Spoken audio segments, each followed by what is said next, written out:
Queria convidar você agora a abrir a palavra de Deus no livro do profeta Isaías, capítulo 53. Nós vamos ler do versículo 1 até o 7, depois do 10 ao 12. Diz assim a palavra do Senhor: quem deu crédito à nossa pregação? E a quem se manifestou o braço do Senhor? Porque foi subindo como renovo perante ele, e como raiz de uma terra seca não tinha parecer nem formosura, e olhando nós para ele, nenhuma beleza víamos para que o desejássemos. Era desprezado e o mais indigno entre os homens de dores, experimentado nos trabalhos, e como um de quem os homens escondiam o rosto. Era desprezado e não fizemos dele caso algum. Verdadeiramente ele tomou sobre si as nossas enfermidades, e as nossas dores levou sobre si, e nós o reputamos por aflito, ferido de Deus e oprimido. Mas ele foi ferido pelas nossas transgressões e moído pelas nossas iniquidades. O castigo que nos traz a paz estava sobre ele, e pelas suas pisaduras fomos sarados. Todos nós andamos desgarrados como ovelhas, cada um se desvia pelo seu caminho, mas o Senhor fez cair sobre ele a iniquidade de nós todos. Ele foi oprimido, mas não abriu a sua boca. Como um cordeiro foi levado ao matador, e como ovelha muda perante os seus tosqueadores, ele não abriu a sua boca. Versículo 10. Todavia ao Senhor agradou moê-lo, fazendo-o enfermar. Quando a sua alma se puser por expiação do pecado, verá a sua posteridade, prolongará os dias, e o bom prazer do Senhor prosperará na sua mão. O trabalho da sua alma ele verá e ficará satisfeito. E com o seu conhecimento, o meu servo, o justo, justificará muitos, porque as iniquidades deles levará sobre si. Pelo que lhe darei a parte de muitos, e com os poderosos repartirá ele despojo, porquanto derramou a sua alma na morte, e foi contado com os transgressores. Mas ele levou sobre si o pecado de muitos, e pelos transgressores intercede. Louvado seja o nome do Senhor. Abençoa-nos, ó Deus, com a ministração da tua palavra, que o teu Espírito Santo fale ao nosso coração, no nome de Jesus. Amém. Irmãos, esse texto que nós acabamos de ler foi deixado aqui escrito pelo profeta Isaías. O profeta Isaías, ele profetizou nesse capítulo exatamente sobre Jesus Cristo, aquele que iria morrer no nosso lugar e entregar o seu corpo, mesmo sem pecado, ia verter o seu sangue para que eu e você pudéssemos ter vida eterna, pudéssemos ter os nossos pecados perdoados. Quem de nós não peca? A partir desse altar até o último da igreja, peca, nós pecamos, nós cometemos erros, falhas, e por causa do sangue de Jesus que foi derramado, esse sangue, ele é poderoso para vir nos purificar de todo pecado e nos dar acesso à presença de Deus novamente. Foi por isso que Jesus foi entregue na cruz, e Isaías nesse momento está profetizando o que iria acontecer ainda, porque Jesus ainda não estava na terra, não tinha iniciado seu ministério terreno. E Isaías está deixando isso escrito e registrado para nós. Então o que fica claro, e precisa ficar claro nesse primeiro momento dessa palavra, é que Jesus Cristo, ele é suficiente para nós. Amém?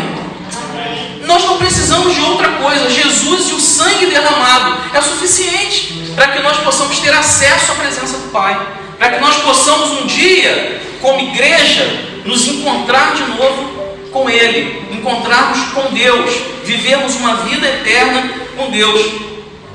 Mas o Evangelho, esse Evangelho que você tem aprendido aqui a cada domingo, ele não é um Evangelho estático, parado.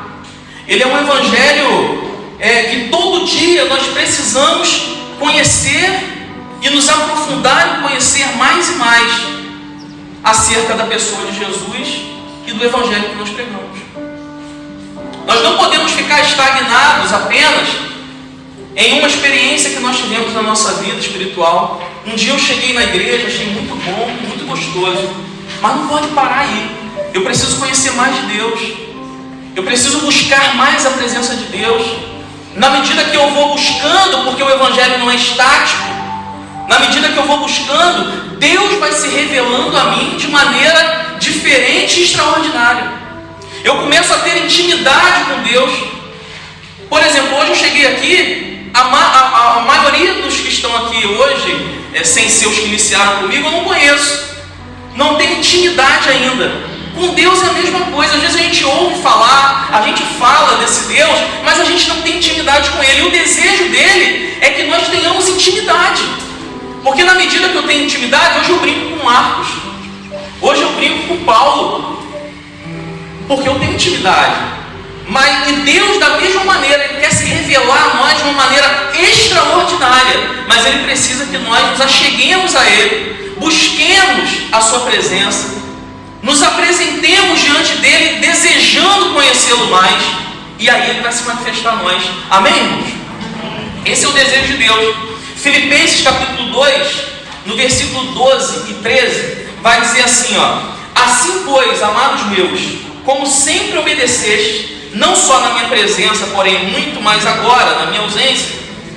Isso aqui é uma chave para você guardar.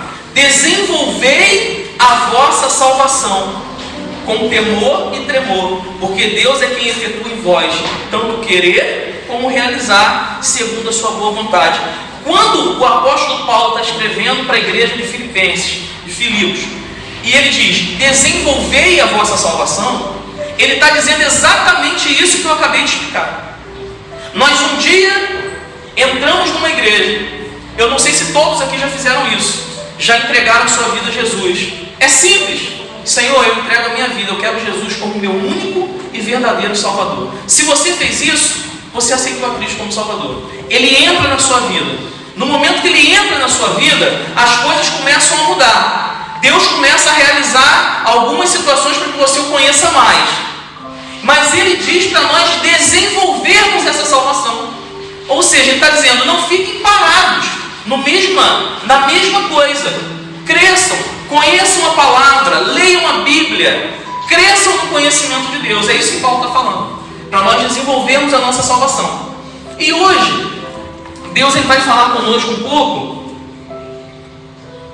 sobre um assunto que talvez alguns aqui não conheçam, outros conhecem, e talvez tenham um outro entendimento, mas eu quero trazer algo baseado naquilo que Deus me deu para entregar para a igreja durante essa semana. Deus ele me deu um sonho, e eu vou explicar para vocês o que é isso. Quando Deus nos fala através de sonhos, também está na Bíblia, isso que é bom a gente conhecer a palavra. Nós chamamos de dons espirituais. O sonho faz parte de um dom chamado dom de ciência, palavra do conhecimento. Quando Deus fala conosco, como fala através de visão, você já deve ter ouvido nesses cultos aqui, algum irmão falar, tive uma visão, né? O irmão Paulo é usado em visão. Isso é dom de conhecimento, é Deus que dá ao homem. Amém? Deus não escolhe, e não é assim, quem tem é quem é o melhor. Não, talvez é quem é o pior. É porque Deus faz como Ele quer. Então não tem aqui melhor ou pior do que ninguém quando o dom se manifesta. Porque a Bíblia fala que o dom é de Deus para o homem. De nós para Deus é o fruto, é aquilo que a gente faz. Aí a gente manda para Deus. Mas o dom Ele dá como Ele quer. E nessa semana eu tive um sonho onde Deus me dava alguns textos que eu vou conversar com vocês nessa manhã. E me dava a pregação inteira. Quando eu acordei, eu anotei os textos, porque eu não guardo de cabeça todos os textos, então eu anotei. E quando eu fui abrir, todos eles falavam da mesma coisa, nesse assunto. Então eu tenho certeza que Deus vai falar ao coração de alguém nessa manhã. Tá certo? A gente está aqui fazendo o que Deus mandou fazer. Eu quero trazer uma palavra para esclarecer a sua mente, como igreja, a respeito do jejum, de consagração a Deus, de consagrarmos a nossa vida a Deus. E um dos textos que Deus me deu foi Mateus capítulo 9, no versículo 10 a 17. Você não precisa abrir para não tomar tempo, que é um texto onde existe uma pergunta dos fariseus aos discípulos de Jesus. E eles perguntam assim aos discípulos de Jesus, aqueles que estavam seguindo a Jesus: por que o mestre de vocês come com publicanos e pecadores? Por quê? Eles viram Jesus comendo com publicanos e pecadores e perguntaram aos discípulos: por que o mestre de vocês estão com eles? Não era para estar. Os fariseus eram um povo, era uma casta religiosa que se achavam melhor do que todos, mais santos do que todos. E eles não concordavam que Jesus se misturasse com pessoas comuns, como nós. E aí eles fazem essa pergunta para os discípulos. Jesus ouviu a pergunta. E Jesus, ouvindo, disse assim: não são os que têm saúde que precisam de médico, mas sim os doentes. Vão aprender o que significa isto: desejo misericórdia, não sacrifícios, pois eu não vim chamar justos, mas pecadores.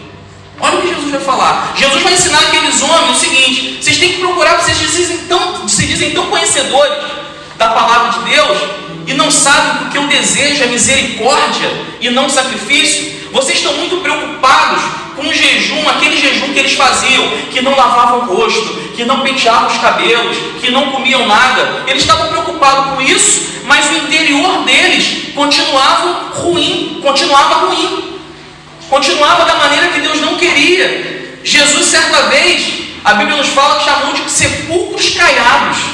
Sepulcro é lugar de morte. E caiado é pintadinho por fora. A gente olhava por fora, Jesus olhava por fora dos fariseus, estava tudo bonitinho, igual essa parede. Mas por dentro só tinha morte. E Jesus fala assim: eu não estou preocupado com isso, eu estou preocupado com a misericórdia e não com sacrifícios. E nessa manhã eu li o Isaías 53 falando da morte de Jesus, justamente para dizer para você que não existe nada que nós venhamos a fazer, ainda que a Bíblia nos diz para fazer, que possa nos aproximar tanto de Deus, que possa nos conceder algum tipo de vitória, algum tipo de bênção, que não seja o nome e o sangue de Jesus. Eu posso fazer o que eu quiser, eu posso fazer tudo, eu posso jejuar, eu posso ficar 40 dias em jejum para conseguir que Deus me dê essa caixa de som. Mas isso é um erro. Porque o único que é capaz de me dar alguma coisa é Deus. O jejum, ele não serve para isso. E eu vou esclarecer como Deus nos mostrou em sonho, como Deus olha e como a Bíblia nos relata acerca dessa consagração que nós chamamos de jejum, que não é simplesmente o fato de deixarmos de comer e de beber por algumas horas, mas na verdade o que vale no jejum é a nossa consagração a Deus, é mortificar a nossa carne, é deixar de nos alimentarmos, de bebermos às vezes água, outras vezes não, para que naquele momento eu tenha total comunhão com Deus para a minha santificação. E a gente vai ver isso no decorrer da palavra. A ilustração que o Senhor vai fazer aqui, e é interessante isso, porque ele continua no versículo 14 de Mateus 9, diz assim: então os discípulos de João, agora não mais de Jesus, é o de João Batista, porque estava na transição. João Batista, que veio pregar e falar de Jesus, estava saindo de cena e Jesus estava chegando para o ministério terreno dele. Agora os discípulos de João Batista viram toda essa situação, o que os fariseus perguntaram, se dirigiram a Jesus e falaram assim: por que nós, os discípulos de Jesus, por que nós e os fariseus jejuamos, mas os teus discípulos não? Perguntaram a Jesus. Aí Jesus vai responder: como podem os convidados do noivo ficar de luto enquanto o noivo está com eles? Virão dias quando o noivo lhe será tirado. Jesus foi tirado, está vivo à direita do Pai, mas foi tirado dessa terra. Será tirado, então jejuarão. Ninguém põe remendo de pano novo em roupa velha, pois o remendo forçará a roupa, tornando pior o rasgo. Nem se põe vinho novo em vasilha de couro velha. Se o fizer, a vasilha rebentará, o vinho se derramará e a vasilha se estragará. Ao contrário, põe-se vinho novo em vasilha de couro nova e ambos se conservam. Eu vou explicar para vocês o que Jesus está fazendo quando ele dá essa ilustração. Essa ilustração aqui do pano lembra que Jesus veio oferecer a cada um de nós plenitude espiritual. Amém? Plenitude espiritual. Não apenas veio remendar a nossa vida e nos deixar a própria sorte para que a nossa vida daqui a pouco se arrebente, que a gente comece a fazer coisas humanas apenas, ou sacrifícios humanos, como a gente vê em várias religiões, como se Deus precisasse disso para nos ouvir e para nos abençoar. Então Jesus fala que não vale a pena. Jesus não veio para remendar alguma coisa, mas Ele veio para dar vida plena, e que a nossa vida em Cristo não se desintegre. É isso que Jesus está falando aqui. E mais, a gente precisa entender o seguinte: a religião judaica, e qualquer religião que não seja o verdadeiro evangelho, ele era como ainda hoje era naquela época, a religião judaica era como um odre novo que recebia um vinho velho. É como se fosse, ou melhor, é como um odre velho que se romperia caso recebesse um vinho novo. O vinho novo aqui representa o evangelho. O odre velho representa a vida religiosa. Que quando o evangelho, o verdadeiro evangelho é pregado e é trazido para nós, precisa haver uma mudança, o que Jesus está falando, uma mudança interior. Porque o verdadeiro evangelho não coaduna com a religiosidade, com coisas que nós fazemos humanamente para tentar chegar a Deus.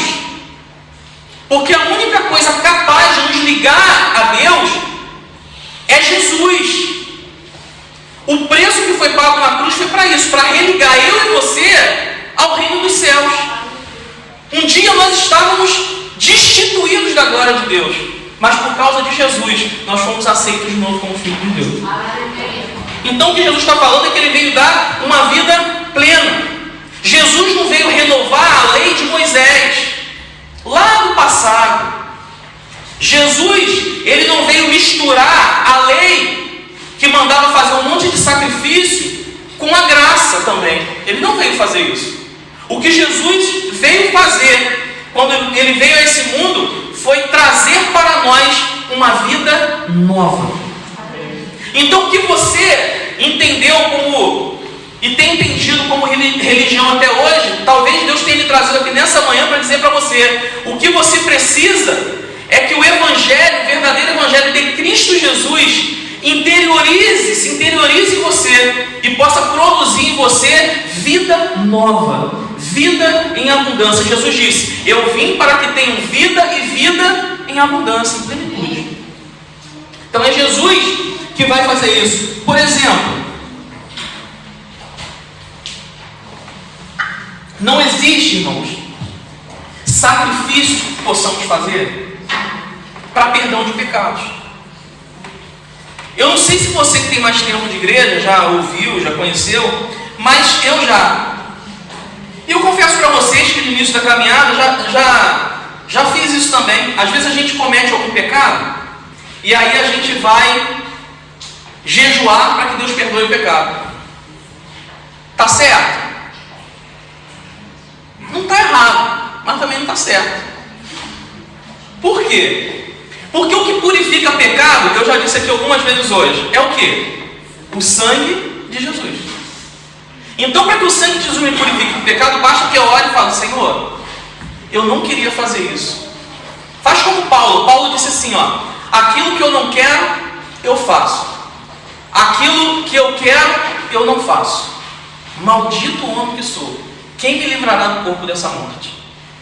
Ele sabia que só Jesus podia, porque ele tentava, como o apóstolo Paulo, tentava viver uma vida toda certinha e às vezes tinha alguma coisa que não estava de acordo com a vontade de Deus. E ele sabia que ele precisava de Cristo. Então a oração a Deus, em nome de Jesus, perdoa o teu pecado, porque Jesus já pagou o preço na cruz. Está entendendo? É assim que funciona. Não adianta eu jejuar para pedir para Deus me dar perdão de pecado. Eu posso jejuar para me consagrar a Ele e não pecar mais, ou pecar menos, mas não para perdoar pecado. Então a gente precisa entender isso, porque às vezes a gente pega a arma de verdade, mas não sabe usar. Então a gente vai ver como funciona E a gente já está vendo como que funciona o jejum. Então o jejum não tira pecado, amém? O que tira pecado é o sangue de Jesus. E isso acontece através da sua oração, do seu jeito. Contanto que você fala, Senhor, perdoa esse pecado, com as suas palavras, no nome de Jesus. Pronto, ali está consumado. É imediato. Jesus te perdoa. Quando Ele olha para você e vê arrependimento. Amém? Segundo texto que o Senhor me deu foi Mateus 17, 20 e 21, que vai contar a história de um menino que era endemoniado e que por vezes se jogava no fogo, por vezes na água. E os discípulos de Jesus chegaram perto dele e tentaram expulsar aquele demônio. Em Marcos 9 vai dizer que esse menino era surdo e mudo. Esse espírito causava surdez e emudecia o menino. E os discípulos tentaram expulsar esse demônio e não conseguiram. E Jesus chegou naquele lugar, naquele momento o pai pediu para que Jesus pudesse fazer alguma coisa, e Jesus deu ordem, aquele espírito imundo saiu daquela criança, e aquela criança ficou curada. Aquela criança ficou curada. E tem algo interessante que é dito aqui. O texto diz assim, eu estou correndo um pouco, irmãos, por causa, eu estou preocupado com o tempo, mas eu preciso entregar o que Deus mandou, amém? Diz assim, Mateus 17, Senhor, tem misericórdia do meu filho, o pai dessa criança falando. Ele tem ataques e até está sofrendo muito. Muitas vezes cai no fogo e na água. E trouxe aos teus discípulos, mas eles não puderam curá-lo. Respondeu Jesus, geração incrédula e perversa, até quando estarei com vocês? Até quando terei que suportá-los? Tragam-me o menino. Jesus repreendeu o demônio, este saiu do menino, que daquele momento em diante ficou curado. Então os discípulos aproximaram-se de Jesus em particular e perguntaram, por que nós não conseguimos expulsá-lo? Ele respondeu, porque a fé de vocês é pequena. Eu asseguro que se vocês tiverem fé do tamanho de um grão de mostarda, poderão dizer a este monte, vá daqui para lá, e ele irá. Nada será impossível para vocês. Mas esta espécie só sai pela oração e pelo jejum. Então vamos entender aqui. Os discípulos tentaram expulsar, não conseguiram. Jesus vem e fala, geração incrédula, até quando estarei com vocês? Ora, aquele menino é liberto.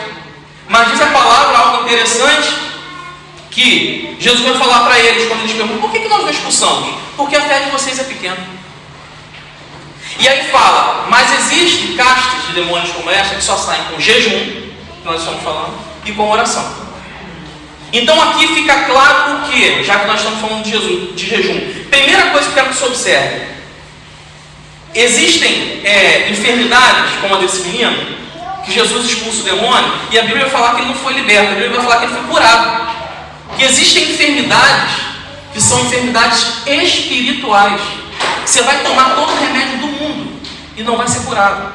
Mas se Jesus intervir e libertar, a doença vai embora, porque aquilo era produzido por um espírito maligno. É o que está acontecendo com esse menino aqui. E aí, quando Jesus fala para eles da falta de fé, deixa claro para nós aqui que o jejum, além de me aproximar de Deus, e uma coisa leva a outra, quando eu jejuo, fica implícito aqui no texto, para alguns até fica implícito, vamos colocar como implícito no texto, que quando nós jejuamos, uma das coisas que acontece, além de me aproximar de Deus, a minha fé é ampliada. Porque Jesus vai falar, vocês me expulsaram porque a fé é pequena, mas para expulsar essa caixa precisa de oração e jejum. Então o jejum vai solucionar aquilo, mas o problema era a fé. Então quando eu jejuo, eu me aproximo de Deus, a minha fé é ampliada e vai me dar mais uma coisa. Olha o que o jejum vai trazer para mim. Eu recebo autoridade para lidar e para atuar no mundo espiritual. É por isso que quando nós oramos, muitas vezes chega alguém com alguma situação difícil, nós oramos e o demônio se manifesta. Nós oramos para que sempre, irmãos, eu vou falar isso como pastor para você conhecer como funciona a doutrina da nossa igreja. A nossa oração é para que o demônio sempre fique com qualquer pessoa que entre. Não estou dizendo que você tem ou tinha ou nada disso. Estou dizendo que qualquer pessoa que possa ter um espírito maligno, quando entre nesse lugar, que o demônio fique do lado de fora, para que aqui dentro você ouça a palavra de Deus e possa tomar uma decisão por Cristo. Tá? Mas pode ser que um dia nós iremos orar e esse demônio se manifeste. Mas para que isso aconteça, nós precisamos de autoridade. no mundo espiritual para orarmos em nome de Jesus e esse espírito maligno sair. E quem vai nos dar essa autoridade? O jejum, a nossa consagração a Deus. Amém? Estão entendendo até aqui? Então aqui nesse texto fica claro essas duas coisas, que além de nos aproximar, agora vai ampliar minha fé e vou receber autoridade no mundo espiritual para lidar com isso. Terceiro texto que Deus me deu, Jonas capítulo 3.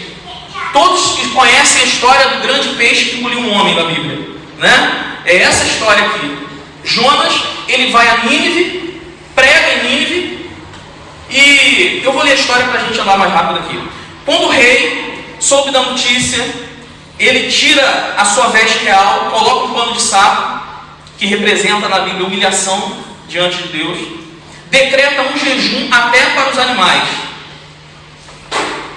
O texto diz assim no versículo 6 até o versículo 10, em Jonas 3. Chegou esta notícia ao rei de Nínive. Ele levantou-se do seu trono, tirou de si as vestes reais, cobriu-se de pano de saco, assentou-se sobre a cinza e fez proclamar e divulgar em Nínive, por mandado do rei e seus grandes, que nem homens nem animais, nem bois nem ovelhas, provem coisa alguma, nem os levem ao pasto, nem bebam água, mas sejam cobertos de pano de saco, tanto os homens como os animais. Agora guarda essa parte aqui, irmãos. Jonas tinha ido pregar dizendo que Deus ia destruir Nínive em 40 dias. O rei toma conhecimento disso, arranca a veste real, se humilha diante de Deus e ele vai falar assim: vamos proclamar um jejum para homens, para animais, tudo, para que Deus não destrua. Aí ele dá a ordem e fala assim: e clamarão fortemente a Deus e se converterão cada um do seu mau caminho e da violência que há nas suas mãos. Quem sabe se voltará a Deus e se arrependerá e se apartará do furor da sua ira, de sorte que não pereçamos. Aí o 10 é incrível. Diz assim, ó: viu Deus o que fizeram, como se converteram do seu mau caminho, e Deus se arrependeu do mal que tinha dito lhes faria e não o fez. O que fica claro nesse texto, irmãos? Existe uma sentença sobre a cidade de Nínive. Deus ia destruir tudo. Jonas vai lá e avisa. O rei ouve, coloca o povo todo em jejum. Esse jejum aqui, a gente precisa entender o que Deus nos mostrou em sonho, está tentando mostrar para a igreja nessa manhã, é exatamente isso. Que fica claro que o jejum sem arrependimento, sem uma mudança interior, apenas algo externo, algo de deixar de comer ou deixar de fazer qualquer coisa, não é suficiente para que a graça e a misericórdia de Deus se manifeste. Nesse texto fica claro para nós que o jejum, sem uma conversão real, sem que nós nos arrependamos dos nossos maus caminhos, sem que algo mude dentro de nós, sempre será apenas deixar de comer e nunca uma consagração para obter algo como esse rei em Nínive obteve. O que Jesus está tentando dizer, o que Deus está tentando nos dizer nessa manhã, é que o jejum, ele sempre na Bíblia, sempre, por causa disso, eu vi vários textos, sempre na Bíblia o jejum vai vir acompanhado de arrependimento, de confissão por uma nação. Nunca vai ser moeda de troca. Eu faço jejum para receber aquilo, eu faço jejum aqui, ao contrário do que muitas vezes a gente pensa, esse povo e esse rei não fez jejum para Deus não destruir. Eles fizeram jejum para se arrependerem dos seus maus caminhos. E isso fica comprovado no versículo 10, quando Deus fala: viu Deus o que fizeram, como se converteram do seu mau caminho, como mudaram as suas práticas. E porque mudaram as suas práticas, esse jejum foi aceito. E porque o jejum foi aceito, Deus reverteu a sentença de destruição para permanecer sobre eles a vida, como Deus manteve daí para frente. O jejum sempre vem acompanhado, quando nós nos consagramos a Deus com o jejum, vem acompanhado de uma confissão, vem acompanhado de arrependimento. Então eu vou insistir nisso. Eu não faço jejum para Deus me dar um carro. Amém, irmãos? Vou fazer um jejum para Deus me dar um carro. Não vai adiantar nada. Você pode fazer jejum para que você tenha mais comunhão com Deus, para que você tenha mais conhecimento de Deus, e você tendo mais conhecimento de Deus, você começa a praticar aquilo que Deus manda praticar, e através daquilo que Deus manda você praticar, que está baseado na palavra, Ele vai te abençoar. Pode ser com carro, mas não é uma moeda de troca. Ele serve para te aproximar de Deus, ele serve para uma consagração pessoal a Deus, serve para uma confissão por uma nação. Nós estamos em Portugal. Como igreja, nós devemos jejuar. Devemos jejuar para que Deus traga entendimento e a luz do Evangelho para essa nação. Amém? Precisamos jejuar para isso. Esse é o verdadeiro, e preciso jejuar para que Deus me dê autoridade, para que no momento que a gente estiver pregando, falando de Jesus para alguém, que a manifestação de Deus aconteça sobre a vida dessa pessoa. Então, para isso serve o jejum. Então aqui esse rei, ele está entendendo isso, que ele precisava. Ele fala para o povo: você tem que se arrepender dos maus caminhos, porque não adianta, nós vamos agora nos humilhar com um pano de saco diante de Deus, mas precisamos mudar nossas práticas, senão não adianta, tá? E vários outros, todas as vezes que aparece jejum na palavra, está atrelado aqui a arrependimento, confissão pelo povo, uma nação, nunca é para uma bênção pessoal. Segundo livro das Crônicas, no capítulo 20, fala do rei Josafá. O rei Josafá tem um momento, irmãos, que esse rei, ele está diante de uma grande multidão. Os amonitas, os moabitas, os da montanha de Seir, vem tudo contra ele. Ele olha para a multidão e fala assim: eu não tenho como fazer nada contra essa multidão, eu vou perecer. E aí ele pede para que o povo jejue. A gente para nisso e pensa assim: o povo jejuou e Deus deu a vitória, foi uma moeda de troca ali. Não, se você olhar o texto com detalhes, você vai ver que ele diz: vou consultar ao Senhor. Ele queria consultar a Deus o que fazer contra aquela grande multidão. Ele não fez jejum para Deus livrar da multidão. Ele foi consultar a Deus o que deveria fazer. E no momento que ele ia consultar a Deus, ele foi se consagrar, foi se colocar em jejum para ter proximidade de Deus.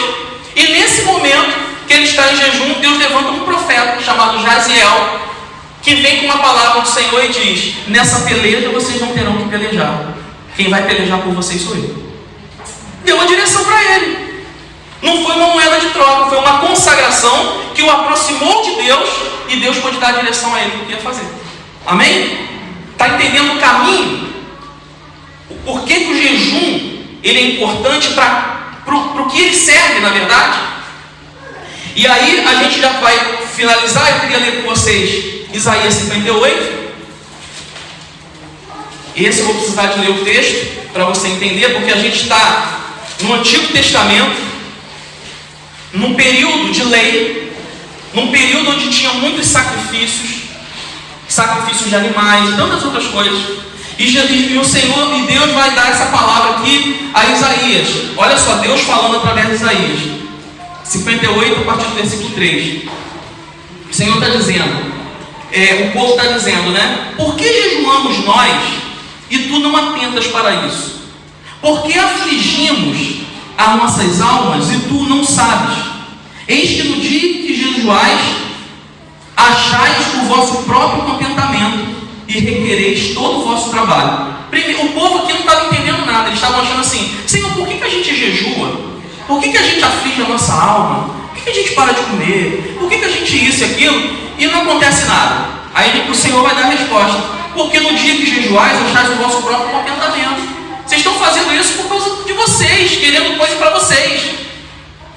Eis que para contendas e debates jejuais, e para dar punhadas impiamente, ou seja, machucar o outro. Não jejueis como hoje, para fazer ouvir a vossa voz no alto. Seria este o jejum que eu escolheria?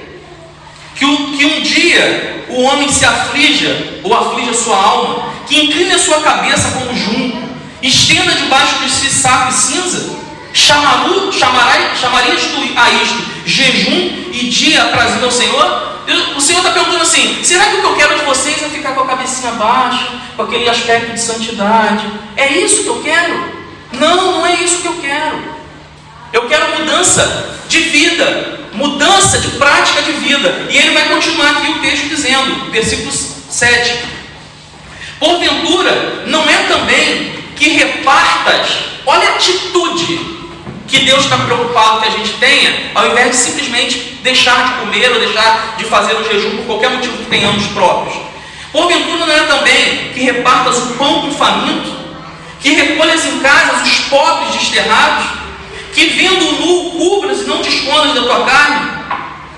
Será que não é isso que eu quero? Que vocês pratiquem coisas que eu ensinei. E aí ele fala: então, se fizerem isso aqui no Antigo Testamento, na época da lei, então romperá a tua luz como a alva, e a tua cura apressadamente brotará, e a tua justiça irá diante da tua face, e a glória do Senhor será a tua retaguarda. Então clamarás ao Senhor, e Ele te responderá, gritarás, e Ele dirá: eis-me aqui. Se tirares do meio de ti o jugo, o estender do dedo e o falar a vaidade, e se abrires a tua alma ao faminto, fartares a alma aflita, então a tua luz nascerá das trevas, e a tua escuridão será como o meio-dia, e o Senhor te guiará continuamente, e fartará a tua alma em lugares secos, e fortificará os teus ossos, e serás como um jardim regado, e como um manancial cujas águas nunca faltam. Meu irmão, que coisa linda! O que Deus está falando é que eu não preciso, às vezes, de fazer sacrifícios humanos, pagar penitência, levar isso, fazer aquilo. Não é isso que Deus está querendo. Ele quer uma mudança interior e que eu pratique na minha vida diária, com o meu irmão, com outras pessoas, aquilo que Ele ensinou na Bíblia. Tenhamos amor um pelo outro, que amemos o próximo como a nós mesmos. É isso que importa para Deus. Amém? É isso que importa, é isso que vai ficando claro. E aqui para a gente finalizar, Mateus 4, eu quis terminar com esse texto que Deus me deu em sonho, né? Todos esses textos, irmãos, eu confesso para vocês, eu não sabia que todos eles que Deus tinha me dado tratavam de jejum. Eu não sabia. Eu anotei no papel e depois eu fui ler. E o Espírito Santo foi falando isso para nós nessa manhã.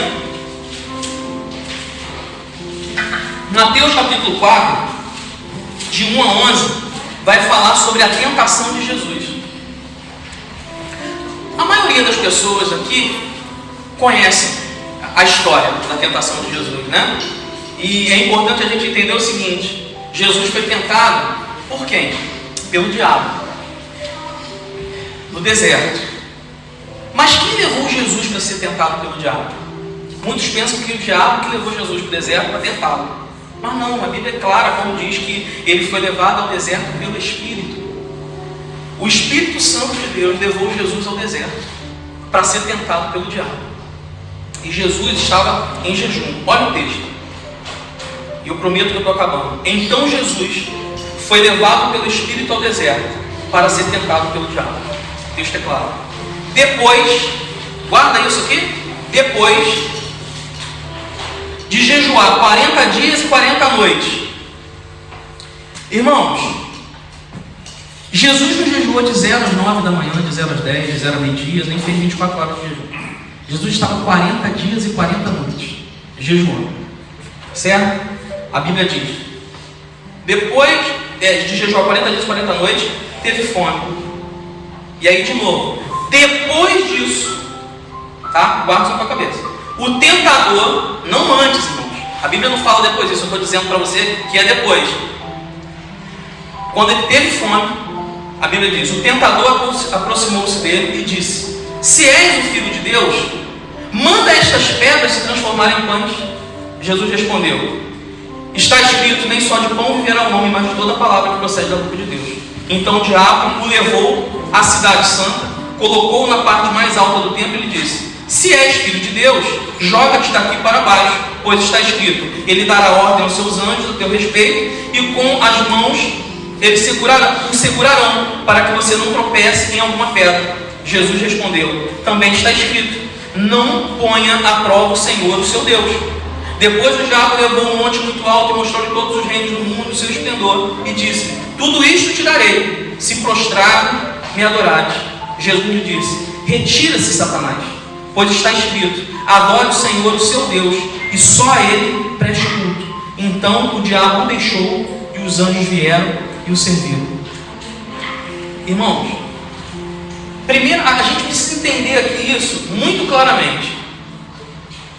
Jesus, ele vai para o monte antes de iniciar o seu ministério terreno, e ele vai consagrar um jejum a Deus, 40 dias e 40 noites.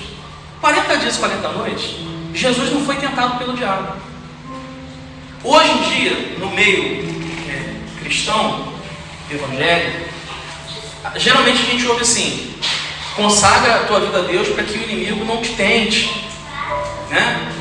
Temos que ter a nossa vida consagrada para não sermos tentados pelo diabo. Isso é uma falácia, isso é uma balela, porque fica claro nesse texto aqui que Jesus estava 40 dias e 40 noites, e isso não impediu que o diabo viesse para tentá-lo. A grande diferença é que Jesus, em jejum, estava estreitando a sua comunhão com Deus, com o Pai.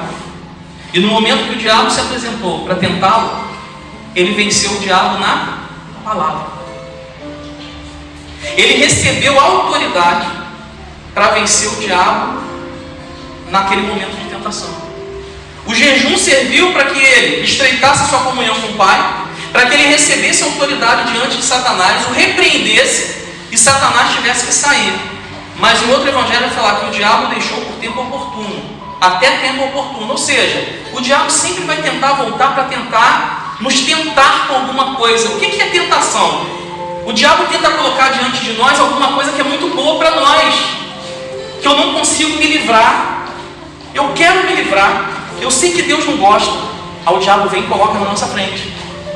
Você só vai conseguir vencer isso se você tiver, de fato, proximidade com Deus. Quanto mais você se aproxima dele, mais força e autoridade você recebe da parte de Deus para vencer o diabo e ele fugir de você.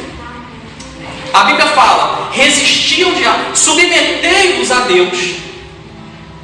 Resistir ao diabo, submeter-se e consagrar, e ele fugirá de vós. É isso que a Bíblia fala. E nesse texto aqui, duas coisas acontecem para a gente encerrar. O jejum que eu e você fazemos não impede a gente de pecar. Amém? Estou fazendo jejum, me impediu de pecar. Não. O que o jejum faz é me capacitar espiritualmente para me submeter a Deus, resistir ao diabo e ele fugir. E ele não impede que eu e você sejamos tentados pelo diabo. Se fosse assim, Jesus não teria sido tentado.